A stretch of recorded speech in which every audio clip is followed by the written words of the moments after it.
Hi friends, welcome back to my channel. ಹೇಗಿದ್ದೀರಾ? ಎಲ್ಲರೂ ಆರಾಮಾಗಿರಿ ಅಂದ್ಕೊಂಡಿದ್ದೀನಿ. ನಾವು ಆರಾಮಾಗಿದ್ದೀವಿ. ಬನ್ನಿ ಇವತ್ತಿನ ರೆಸಿಪಿ ಏನು ಅಂತ ನೋಡೋಣ. ನಾಳೆ ವರಮಹಾಲಕ್ಷ್ಮಿ ಹಬ್ಬ, ಹಾಗಾಗಿ ಎಲ್ಲರೂ ಇವತ್ತು ಮನೆಯಲ್ಲಿ ಲಕ್ಷ್ಮಿಗೆ ನೈವೇದ್ಯಕ್ಕೆ ಅಂತೇಳಿ ಚಕ್ಲಿ, ನಿಪ್ಪಟ್ಟು, ಕೋಡ್ಬಳ್ಳೆ, ಶಂಕರಪಾಳ್ಯ ಮತ್ತು ಕರ್ಚಿಕಾಯಿ ಅಂತೇಳಿ ಹಲವಾರು ವಿಧವಾದ ತಿಂಡಿಗಳನ್ನ ಮಾಡ್ತಿರ್ತಾರೆ. ಹಾಗೇನೆ ನಾನು ಇಲ್ಲಿ ಚಕ್ಲಿ ಮಾಡ್ತಾ ಇದ್ದೀನಿ. ಅದನ್ನ ನಿಮ್ ಜೊತೆಗೆ ಶೇರ್ ಮಾಡ್ಕೊಳ್ಳೋಣ ಅಂತೇಳಿ ಶೇರ್ ಮಾಡ್ತಾ ಇದ್ದೀನಿ. ಬನ್ನಿ ಚಕ್ಲಿ ಹೇಗ್ ಮಾಡೋದು ಅಂತ ನೋಡೋಣ. ನಾನು ಅಕ್ಕಿ ಹಿಟ್ಟು ಮತ್ತೆ ಪುಟಾಣಿ ಹಿಟ್ಟನ್ನ ಚೆನ್ನಾಗಿ ಜರಡಿ ಹಿಡಿದು ಹಿಟ್ಟನ್ನ ಇಟ್ಕೊಂಡಿದ್ದೀನಿ. ನಾನಿಲ್ಲಿ ಅಳತೆ ಗ್ಲಾಸ್ ತಗೊಂಡಿದ್ದೀನಲ್ಲ, ಆ ಗ್ಲಾಸಿಂದ 2 ಗ್ಲಾಸ್ ಅಷ್ಟು ಅಕ್ಕಿ ಹಿಟ್ಟು, 3/4 ಗ್ಲಾಸ್ ಅಷ್ಟು ಮತ್ತೆ ಪುಟಾಣಿ ಹಿಟ್ಟನ್ನ ತಗೊಂಡಿದ್ದೀನಿ. ಪುಟಾಣಿ ಹಿಟ್ಟನ್ನ ಕಡಿಮೆ ಭಾಗನೇ ತಗೋಬೇಕು. ಸಮ ಭಾಗ ತಗೊಂಡ್ರೆ ಚಕ್ಲಿ ಅನ್ನೋದು ಬರೋದಿಲ್ಲ.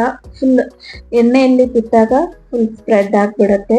ಹಾಗಾಗಿ ಸ್ವಲ್ಪ ಪುಟಾಣಿ ಹಿಟ್ಟನ್ನ ಕಡಿಮೆ ಅಳತೆಯಲ್ಲೇ ತಗೋಬೇಕು. ಪುಟಾಣಿ ಹಿಟ್ಟು ಮತ್ತೆ ಅಕ್ಕಿ ಹಿಟ್ಟನ್ನ ಚೆನ್ನಾಗಿ ಮಿಕ್ಸ್ ಮಾಡಿ ಇಟ್ಕೊಂಡಿದ್ದೀನಿ. ಖಾರಕ್ಕೆ ಎಷ್ಟು ಬೇಕೋ ಅಷ್ಟು ಖಾರ ಪುಡಿನ ನಾನಿಲ್ಲಿ ಹಾಕೊಳ್ತಿದ್ದೀನಿ. 1 ಚಿಟಿಕೆಯಷ್ಟು ಸೋಡಾನ ಹಾಕೊಳ್ತಿದ್ದೀನಿ. ಅರ್ಧ ಸ್ಪೂನು ಅಜ್ವೈನ ಇಲ್ಲಿ ಕೈಯಲ್ಲಿ ನಾನು ತಿಕ್ಬಿಟ್ಟು ಹಾಕ್ತಾ ಇದ್ದೀನಿ. ಅರ್ಧ ಸ್ಪೂನ್ ಅಷ್ಟು ಜೀರಿಗೆ ಹಾಕ್ತಾ ಇದ್ದೀನಿ. ರುಚಿಗೆ ತಕ್ಕಷ್ಟು ಉಪ್ಪನ್ನ ಹಾಕೋತಾ ಇದ್ದೀನಿ. ಇಲ್ಲಿ ಎಳ್ಳನ್ನು ಹಾಕೊಂಡಿದ್ದೀನಿ. ಆ ಕ್ಲಿಪ್ಪು ಮಿಸ್ ಆಗಿದೆ, ನೀವು ಎಳ್ಳು ಸಹ ಹಾಕೊಳ್ಳಿ. ನಾನಿಲ್ಲಿ 2 ಸ್ಪೂನ್ ಅಷ್ಟು ಎಣ್ಣೆನ ಬಿಸಿ ಮಾಡಿ ಹಾಕೋತಾ ಇದ್ದೀನಿ.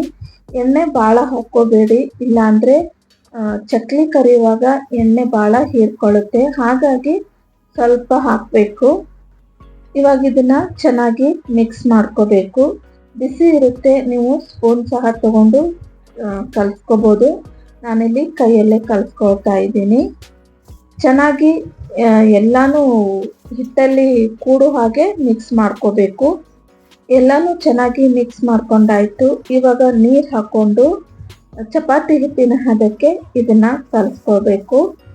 ಒಂದೇ ಸರಿಗೆನೆ ಭಾಳ ನೀರು ಹಾಕೊಂಡು ಕಲಿಸ್ಕೋಬಾರ್ದು. ಸ್ವಲ್ಪನೇ ನೀರು ಹಾಕೊಂಡು ಚೆನ್ನಾಗಿ ಅದನ್ನ ನಾದಿ ಕಲಿಸ್ಕೋಬೇಕು. ನೋಡಿ, ಈ ತರ ಚೆನ್ನಾಗಿ ಮಿದ್ದಿ ಕಲಿಸ್ಕೋಬೇಕು ಹಿಟ್ಟನ್ನ, ಅಂದ್ರೆ ಚಕ್ಲಿ ಚೆನ್ನಾಗಿ ಬರುತ್ತೆ. ಈ ತರ ಚೆನ್ನಾಗಿ ಮಿದ್ದಿ ಕಲಿಸ್ದೇ ಇದ್ರೆ ಚಕ್ಲಿ ಮಾಡಿರ್ತೀವಲ್ಲ, ನಡುವೆ ಒಂಥರ ಟೊಳ್ಳಿರುತ್ತೆ. ಚೆನ್ನಾಗಿ ಮಿದ್ಲಿಲ್ಲ ಅಂದ್ರೆ, ಚೆನ್ನಾಗಿ ಮಿದ್ದಿ ಹಾಕೊಂಡ್ರೆ ಚಕ್ಲಿ ನಡುವೆ ಟೊಳ್ಳಿರಲ್ಲ, ಗಟ್ಟಿಯಾಗಿ ಚೆನ್ನಾಗಿ ಕ್ರಿಸ್ಪಿಯಾಗಿ ಬರುತ್ತೆ. ಹಿಟ್ಟು ರೆಡಿಯಾಗಿದೆ. ಚಕ್ಲಿ ಒಳ್ಳೆಗೆ ಸ್ವಲ್ಪ ಎಣ್ಣೆ ಹಚ್ಕೊಂಡು ಇವಾಗ ಚಕ್ಲಿ ಮಾಡ್ಕೊಳ್ಳೋಣ. ಚಕ್ಲಿ ಒಳ್ಳೆಗೆ ಇವಾಗ ಕಲಸಿರೋ ಹಿಟ್ಟನ್ನ ಹಾಕೊಳ್ತಿದ್ದೀನಿ. ಚೆನ್ನಾಗಿ ಹತ್ತಿಕ್ಕೆ ಒಳ್ಳಲ್ಲಿ ಹಾಕಬೇಕು ಹಿಟ್ಟನ್ನ. ಇಲ್ಲ ಅಂದರೆ ಅದರಲ್ಲಿ ಏರ್ ತುಂಬಿಕೊಂಡು ಚಕ್ಲಿ ಪೂರ ಟೊಳ್ಳಾಗಿ ಬರುತ್ತೆ. ಹಾಗಾಗಿ ಅದನ್ನು ಚೆನ್ನಾಗಿ ಟೈಟಾಗಿ ತುಂಬ್ಕೋಬೇಕು ಹಿಟ್ಟನ್ನ. ನೋಡಿ, ಈ ಥರ ಒಂದು ಪ್ಲೇಟಲ್ಲಿ ಚಕ್ಲಿ ಎಲ್ಲ ರೆಡಿ ಮಾಡಿಟ್ಕೊಂಡು ಕರ್ಕೋಬೋದು, ಅಥವಾ ಪೇಪರಲ್ಲಿ ನಿಮಗೆ ಅನುಕೂಲ ಯಾವುದ್ರಲ್ಲಿ ಬೇಕಾದರೂ ನೀವು ಮಾಡ್ಕೋಬೋದು. ಇಲ್ಲ ಈ ಥರ ಸೌಟಲ್ಲಿ ಮಾಡಿಕೊಂಡು ಡೈರೆಕ್ಟಾಗಿ ನಾನು ಎಣ್ಣೆಯಲ್ಲೇ ಬಿಡ್ತೀನಿ ಅಂತಂದರೆ ಈ ಥರನೂ ಸಹ ನೀವು ಚಕ್ಲಿನ ಮಾಡ್ಕೋಬೋದು. ನಾನು ನೈವೇದ್ಯಕ್ಕೆ ಮಾತ್ರ ಈ ಥರ ಚಕ್ಲಿ ಮಾಡಿದ್ದೀನಿ. ಇನ್ನು ಮಿಕ್ಕಿದ್ದೆಲ್ಲ ನಾನು ಡೈರೆಕ್ಟಾಗಿ ಎಣ್ಣೆಯಲ್ಲೇ ಕರೆದು ಪುಡಿಯಾಗಿ ಚಕ್ಲಿನ ಮಾಡ್ಕೊಂಡಿದ್ದೀನಿ.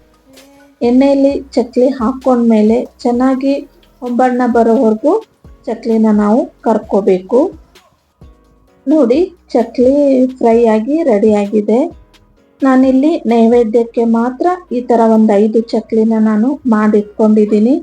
ಟೈಮು ಇಲ್ಲದೆ ಇರೋದ್ರ ಕಾರಣ ನಾನು ಡೈರೆಕ್ಟಾಗಿ ಎಣ್ಣೆಯಲ್ಲೇ ಈ ಥರ ಚಕ್ಲಿನ ಫ್ರೈ ಮಾಡ್ಕೊಳ್ತಾ ಇದ್ದೀನಿ.